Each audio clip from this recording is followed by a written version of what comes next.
Fake cyber cell officer scam. સાચી police નહીં, આ સ્કેમર છે સાહેબ.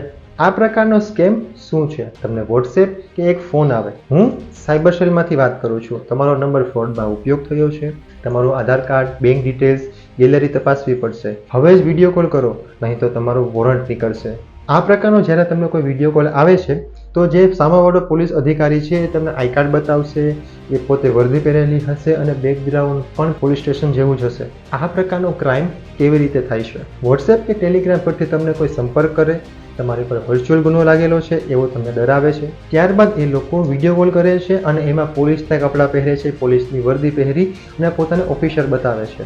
તમારો ગુનો સાબિત ન થાય એ માટે પૈસા જમા કરાવવાની પણ માંગણી કરે છે કે જે બેંક એકાઉન્ટ, વોલેટ અથવા તો ક્રિપ્ટો મારફતે પૈસા પડાવે છે, જેનાથી આપણને મેન્ટલ સ્ટ્રેસ અને ડરથી આપણા પૈસા પડાવી શકે છે. આ પ્રકારના ક્રાઇમથી આપણને શું નુકસાન થઈ શકે? મેન્ટલ સ્ટ્રેસ છે, ડરથી પૈસા આપવા પડે છે, વ્યક્તિગત માહિતી આપવાથી આઈડેન્ટિટી મિસયુઝિસ થઈ શકે છે અને કેટલાક કેસમાં તો તમારા ફોટા અને વિડીયો પણ મિસયુઝ થઈ શકે છે. સાયબર મિત્રની સાયબર સુરક્ષા ટિપ્સ. સાચો પોલીસ ઓફિસર ક્યારેય વોટ્સએપ કે ટેલિગ્રામ પરથી તમને ફર્સ્ટ સંપર્ક કરતો નથી. કોઈ પણ પોલીસ કે સાયબર ઓફિસર ક્યારેય તમારા પાન કાર્ડ, ઓટીપી કે ગેલેરીના એક્સેસ માંગતા નથી. કોઈ પણ ડરાવનારો ફોન આવે તો તરત જ એ ફોનને ડિસ્કનેક્ટ કરો અને તરત જ 1930 અથવા તો નજીકના સાયબર ક્રાઇમ પોલીસ સ્ટેશનનો સંપર્ક કરો.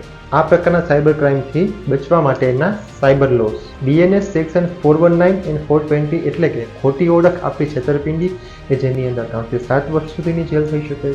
આઈટી એક્ટ સેક્શન 66D મુજબ પણ એક પ્રકારનો ગુનો છે.